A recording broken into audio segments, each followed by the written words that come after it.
Hi guys, स्वागत है आपका आरजीएचएस के लेटेस्ट अपडेट के साथ। गाइस, जैसा कि आपको पता है, राजस्थान सरकार स्वास्थ्य योजना अभी हाल ही में राजस्थान सरकार द्वारा राज्य के सभी सरकारी अर्ध सरकारी कर्मचारियों व पेंशनरों के लिए चिकित्सा सुविधा उपलब्ध करवाने के उद्देश्य से शुरू की गई है, जिसमें आपको 5 लाख तक का कैशलेस है वो वित्तीय सहायता आपको देय है। इसमें गाइस रजिस्ट्रेशन को लेकर पहले 30 अप्रैल 2021 अंतिम तिथि थी, लेकिन एसआईपीएफ विभाग द्वारा इसको रजिस्ट्रेशन को लेकर अंतिम तिथि की बाध्यता को भी हटा दिया गया है। अब इसका रजिस्ट्रेशन है वह अनवरत जारी रहेगा, तो आप कभी भी इसका रजिस्ट्रेशन करवा सकते हैं। गाइज, अगर आप इसमें रजिस्ट्रेशन करने जा रहे हैं और आप एक पेंशनर है या आपके केस में पति पत्नी दोनों कार्मिक है, तो किस प्रकार रजिस्ट्रेशन करें, इसको लेकर आपके मन में कोई कन्फ्यूज़न है तो आप अपना कन्फ्यूज़न दूर करके ही आवेदन करें। इसकी अंतिम तिथि को भी बढ़ा दिया गया है, तो आप अपना कन्फ्यूज़न क्लियर करके ही इसमें आवेदन करें। और गाइज, इस वीडियो में मैं आपको बताऊंगा कि अभी सरकार ने कुछ नए दिशा निर्देश जारी किए गए हैं पेंशनर और पति पत्नी दोनों कार्मिक हैं उनको लेकर।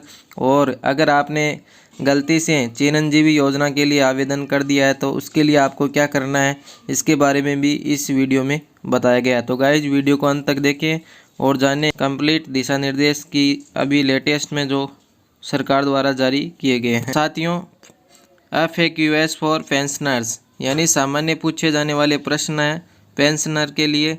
तो गाइज, यहाँ पर पहला प्रश्न है कि पेंशनर की SSO ID क्या होगी। यदि उसने एम्प्लॉय ID सेवा के समय बनाई हुई है तो उसे ही SSO ID में कन्वर्ट करवाना है या नहीं बनानी है। तो यहाँ पर विभाग का जवाब है कि पेंशनर की SSO ID सिटीजन के आधार पर बनी हुई ID होगी। यानी पेंशनर की SSO ID है वो सिटीजन के आधार पर बनी हुई ID होगी। एक पेंशनर एम्प्लॉय ID से RGHS पर रजिस्ट्रेशन नहीं कर सकता, उसके लिए उसे नई SSO ID बनवानी होगी। तो जी साथियों, यहाँ पर विभाग ने क्लियर कर दिया है कि पेंशनर की SSO ID है वो एक नई ID बनानी होगी और वो एम्प्लॉय ID से RGHS के लिए कभी रजिस्ट्रेशन नहीं कर सकता। इसलिए आप अपनी SSO ID नई बनाएं और उससे ही फिर आप रजिस्ट्रेशन करें। अब आपके मन में सवाल उठता है कि SSO ID कैसे बनाएं। तो SSO ID बनाने के लिए भी यहाँ पर आपको स्क्रीन में जो दिखाई गई वेब लिंक है उसके ऊपर आपको जाना है sso.rajasthan.gov.in। वेब लिंक पर जाने पर आपको लॉगिन और रजिस्ट्रेशन, जैसा कि आपको स्क्रीन पर दिखाई दे रहा है, 2 विकल्प दिखाई देंगे जिनमें से आपको रजिस्ट्रेशन पर क्लिक करना है।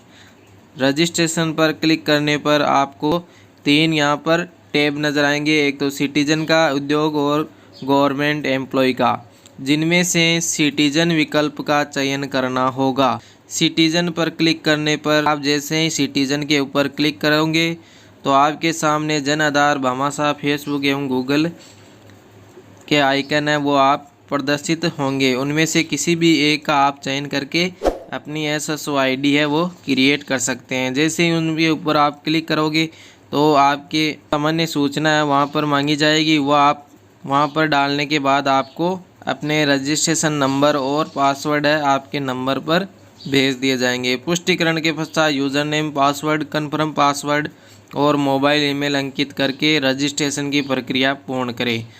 इस प्रकार आप SSO ID एवं पासवर्ड प्राप्त कर सकते हैं। तो आपके जो SSO ID को लेकर कन्फ्यूजन था उसको यहाँ पर क्लियर कर दिया गया है कि आपको एक नई SSO ID और वो भी सिटीजन SSO ID से आपको रजिस्ट्रेशन करना है और किस प्रकार आपको इसमें SSO ID बनानी है उसके लिए आपको क्लियर कर दिया गया है। अब दूसरे प्रश्न पर चलते हैं गाइज कि यदि एक जन आधार फैमिली में कोई पेंशनर है एवं उसके बेटा बेटी में से कोई भी सरकारी कर्मचारी है तो क्या रजिस्ट्रेशन एक जन आधार से हो सकता है। तो गाइज, ये भी एक बहुत महत्वपूर्ण प्रश्न है कि यदि एक जन आधार फैमिली में कोई एक पेंशनर है एवं उसके बेटा बेटी में से कोई भी सरकारी कर्मचारी है तो क्या रजिस्ट्रेशन एक जन आधार से दोनों का हो जाएगा। तो इसमें आपको बताया जी नहीं, इस स्थिति में बेटा बेटी को अलग पृथक से जन आधार बनवाना होगा। तो गाइज ये भी क्लियर कर दिया गया है कि यदि आप पेंशनर है और आपका बेटा या बेटी सरकारी कार्मिक या कर्मचारी है तो दोनों का रजिस्ट्रेशन एक जन आधार से नहीं होगा, क्योंकि यहाँ पर क्लियर कर दिया गया है कि इस स्थिति में बेटा बेटी को अलग से जन आधार बनवाना होगा। तो आप अपना समय रहते अलग जन आधार कार्ड बनवाकर और उसके बाद ही अपना रजिस्ट्रेशन करें। नेक्स्ट यहाँ पर क्वेश्चन आता है कि पति पत्नी दोनों पेंशनर है, उन्हें अलग अलग रजिस्ट्रेशन करवाना है पर जन आधार एक ही है। तो यानी अगर आप पति पत्नी दोनों पेंशनर है, उन्हें अलग अलग रजिस्ट्रेशन करवाना है पर जन आधार क्या है, वो तो एक ही है फैमिली का।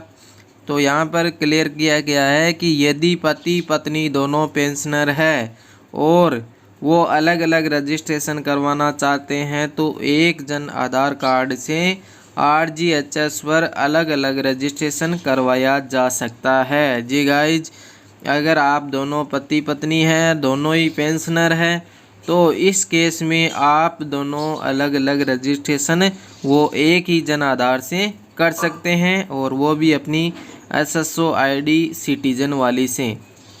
नेक्स्ट क्वेश्चन यहाँ पर आता है कि किसी परिवार में पति पत्नी दोनों में से एक सर्विस में है एवं एक पेंशनर या दोनों सरकारी कर्मचारी है या दोनों पेंशनर है, तो पृथक रजिस्ट्रेशन होगा या एक ही रजिस्ट्रेशन होगा।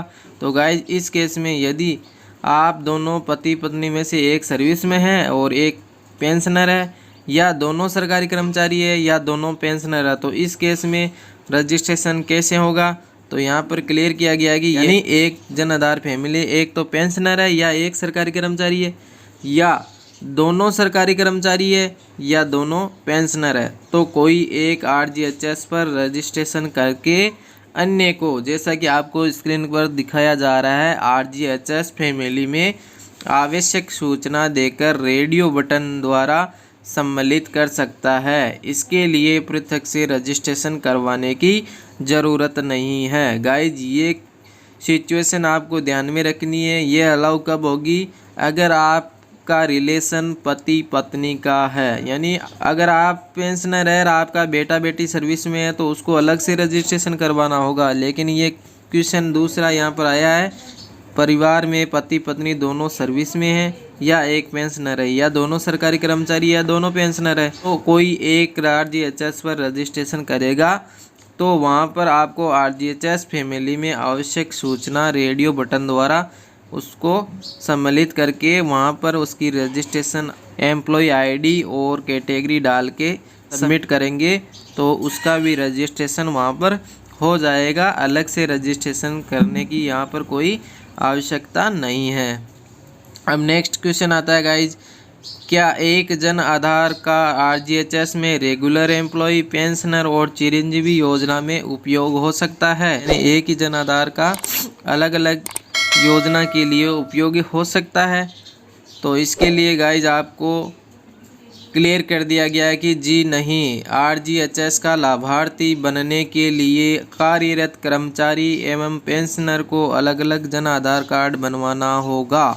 यानी RGHS का लाभार्थी बनने के लिए कार्यरत जो पोस्टेड कर्मचारी है एवं पेंशनर को अलग अलग जन आधार कार्ड बनवाना होगा। यदि दोनों पति पत्नी नहीं है तो बिंदु संख्या 3, यानी आपको बिंदु संख्या 3 में क्लियर कर दिया गया था कि अगर आप दोनों पति पत्नी हैं और आप पेंशनर है, दोनों में से कोई भी एक या दोनों, और आपका बेटा सरकारी कर्मचारी है तो RGHS का लाभ लेने के लिए आपको अलग से जन आधार कार्ड बनवाना होगा।